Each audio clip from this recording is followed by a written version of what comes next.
Welcome to the Hop Along for Easter Hop, hosted by Sherry Wolf. We will be sharing so many crafty ideas just in time for Easter and spring. Each channel will be having a giveaway, and these are the rules as follows.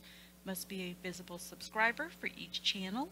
Visit each channel and leave a comment, and click the like button on each of the videos. The hop runs from March 30th through April 6th. Winners will be announced on April the 8th. Here's a quick list of the talented ladies participating in the hop. So let's get started with my first project.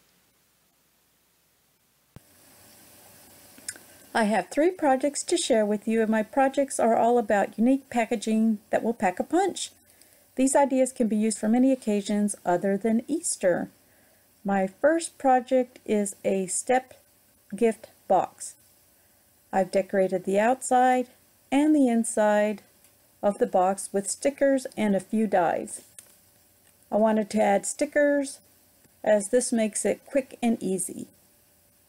The dies I used are the Grassy Border by Lawn Fawn, the Puffy Clouds, and also a Doris die. And let's see, let me just check the name of this one. I think it's called the Picket Fence Border. Yes, Picket Fence Border. I made one for a boy and one for a girl. When the lid is removed, it reveals all the goodies that can be added to the 4 boxes inside. So cute! I've added sweet treats to each of the step boxes. But it can accommodate so many other gifts. I will be posting a tutorial on how to construct this box, so be sure to hit the notification bell so you don't miss out on how to make this project. So dig out your spring and Easter stash and make this project in no time. I do recommend using flat embellishments on the inside so the box closes properly. I added a personal touch with the child's name, and the paper line I used is by Echo Park Field of Cottontail. On the outside is where I used the dies I shared earlier. For the lid, I used the Curio knobs from Tim Holtz and used the cloud die to further embellish the lid.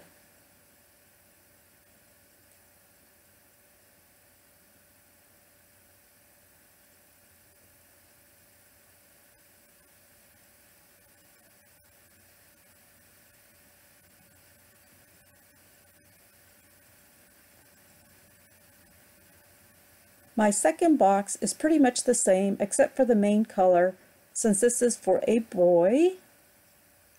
I use stickers and items from my stash, so no need to purchase embellishments as I try to use what I already have.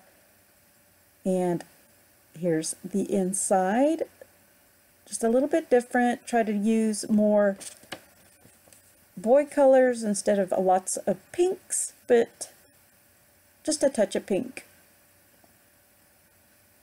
I also used curly ribbon for the grass since I just needed a little something to cushion the Easter eggs. This will be added to an Easter basket along with my next project. I will leave a link in the description box for some of the supplies I used to make this project. For my next project, I had these milk carton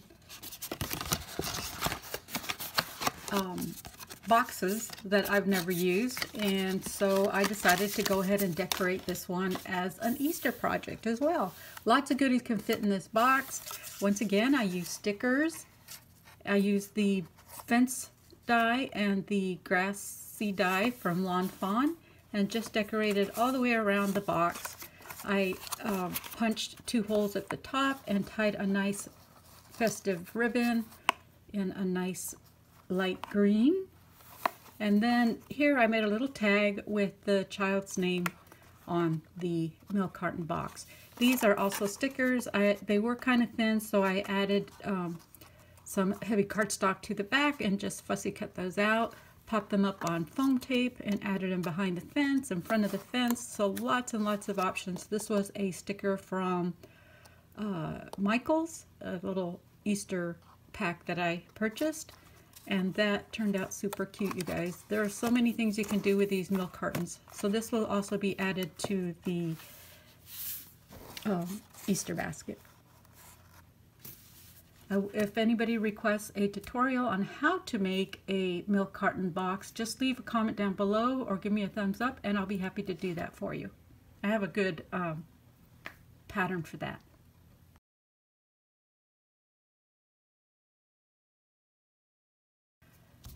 And of course I had to make a card, and this one is a candy card. I think this turned out adorable. I had these little cups, and I believe I got these from Stampin' Up. This is a 5.5 by 5.5 inch card, and I cut 3 circles with one of my dies that fit the size of the cup. And then on the inside, I poked holes in a cross or X pattern, and that way the child can just press these in and they'll be able to access the candy, and they'll still have the little card, and maybe they can just keep it on the shelf or add little goodies that they want to the card for like a keepsake. I added 2 Easter egg stickers that are little shakers, and then a little sign down below. So those are my 3 projects, you guys, for the Easter Hop. I hope I gave you some ideas on how to package up some Easter projects and add them to your Easter baskets. Okay guys, since I had to make a second card like this, I thought I would just share with you how I put this card together. So I have my 5.5 by 5.5 inch card base, and then I have a mat, and I've put a pink mat and then my designer paper on top, and I've cut 3 circles to accommodate my little cups, my goodie cups. And I used a 2-inch circle, just went through my stash, and as long as your cup fits in the circle, then that should be the correct size to use. So just measure it that way. So I've cut my 3 circles on my card, and you can just position them wherever you want. I've also added some double-sided tape on the back side of my mat on each circle. And then to be able to create this axis section on the inside of your card, I have already done it, but I'm going to show you how I did that. I just took this is going to be the inside, this is going to be the top of the card. So I opened it like this, and I took my mat and I just temporarily placed it on there. I drew a circle with my pencil, and then I got my Tim Holtz ruler, and there's little holes along one edge, and I just went through and punched the holes in the center of that circle. I erased it, and then this is going to be the front of my card, and then on the back side you'll have the entry point, and that kind of hides everything. The only time you see it is when you open up the card, but that's how they get to the little candy. So we're going to go ahead and add the cups.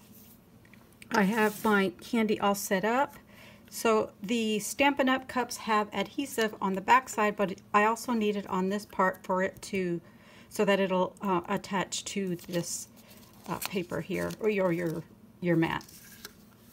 Okay, so let's go ahead and take off the backing for the adhesive. This is so easy, you guys. And we're going to add, let's see, let me look at this. Now, I have one of these cups, which is a little bit deeper than these 2, and I have no idea where I got these. I just had them in my stash and just trying to use my stash. So I'm going to add this one to the bottom since it's going to be a little bit heavier. So I'm going to add that there. And then I'll add the other 2. I'm just going to try to center those. It's better to just lay it down and then press it down. And as you can see, this cup is a little bit smaller than my circle. If you wanted a tighter fit, just use a smaller circle die, but it doesn't bother me. You can see the clear container, but it's no big deal. And then we'll add this little one here.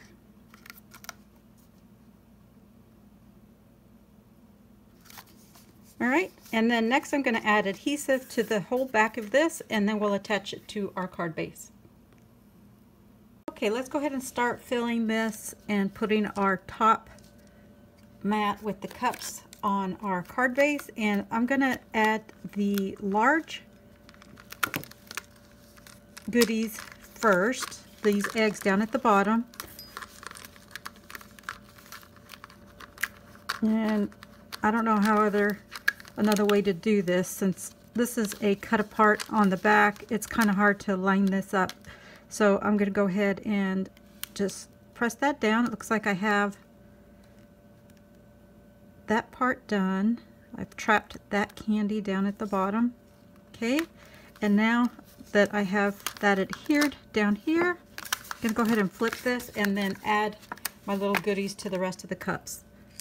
And that way I'll make sure that my mat lines up perfectly, since it is cut a little bit smaller than my card base.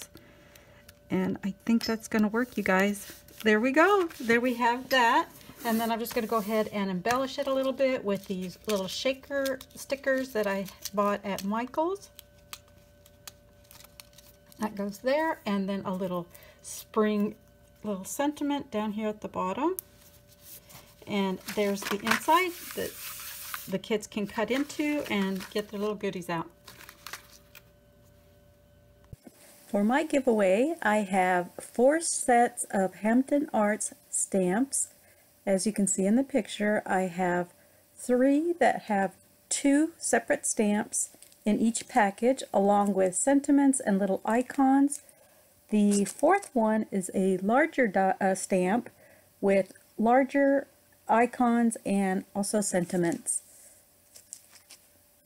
These will be great for springtime, either coloring with Copics, colored pencils, and your Zig markers. Just a variety of mediums you can use to color these up and make some amazing projects. I have added a few sources that'll take you directly to some of the products that I used for my card projects and some of the other projects that I did. Just check the links down below. I'd like to thank you so much for joining me today. I hope you enjoyed the projects. Please like, subscribe, comment, and share. I appreciate it. Thank you.